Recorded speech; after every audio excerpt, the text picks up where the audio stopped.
This Ayurveda is dangerous. It's full of chemicals. No, it's safe and certified. Look at the evidence.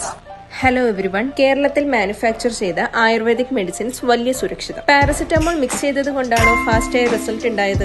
ഇത് കേരളത്തിൽ നടക്കുന്ന വലിയൊരു തെറ്റിദ്ധാരണയാണ്. ആയുർവേദ മരുന്നുകൾ ഫാസ്റ്റായി work ചെയ്യുന്നു, അതിൽ അലോപ്പതി മെഡിസിൻ ചേർക്കുന്നുണ്ടോ എന്ന് പലരും ചോദിക്കുന്നു. റിയാലിറ്റി എന്താണെന്നോ? കേരളത്തിൽ ആയുർവേദ മരുന്നുകൾ വളരെ ഉയർന്ന നിലവാരത്തിൽ ഉണ്ടാക്കുന്നവയാണ്. Government standards, quality control, drug manufacturing rules എല്ലാം കർശനമാണ്. ഇവിടെ ലൈസൻസ്ഡ് കമ്പനി ഹെർബ്സിനെ സയന്റിഫിക്കലി പ്രോസസ് ചെയ്യുന്നു. ഡിസ്റ്റിലേഷൻ, കഷായ എക്സ്ട്രാക്ഷൻ, ഫെർമെന്റേഷൻ എല്ലാം മോഡേൺ ലാബ് സ്റ്റാൻഡേർഡ്സ് പിന്തുടരുന്നു. അതുകൊണ്ട് തന്നെയാണ് മരുന്ന് ശരിയായ വേഗത്തിൽ ബോഡിയിൽ ആക്ട് ചെയ്യുന്നത്. 99% ആയുർവേദ മാനുഫാക്ചേഴ്സ് കേരളത്തിൽ അബ്സല്യൂട്ട്ലി സേഫ് ആൻഡ് സ്റ്റാൻഡേർഡൈസ്ഡ് ആണ്. ഏതെങ്കിലും അലോപ്പതിക് ഡ്രഗ്സ് ആയുർവേദ മെഡിസിനിലേക്ക് ചേർക്കുന്നത് നിയമവിരുദ്ധമാണ്. അത് കർശനമായി നിരീക്ഷിക്കുന്നുമുണ്ട്. ആയുർവേദ മരുന്ന് വേഗം ഫലം കാട്ടുന്നത് അതിന്റെ ശരിയായ ഫോർമുലേഷൻ, ശരിയായ പ്രോസസ്സിംഗ്, ശരിയായ ഡയഗ്നോസിസ് ഇവ കൊണ്ടാണ്. Ayurveda works scientifically, safely, naturally. Fast result കാണുമ്പോൾ സംശയിക്കേണ്ട കാര്യമില്ല. That's A power of authentic ayurvedic medicine manufactured from Kerala.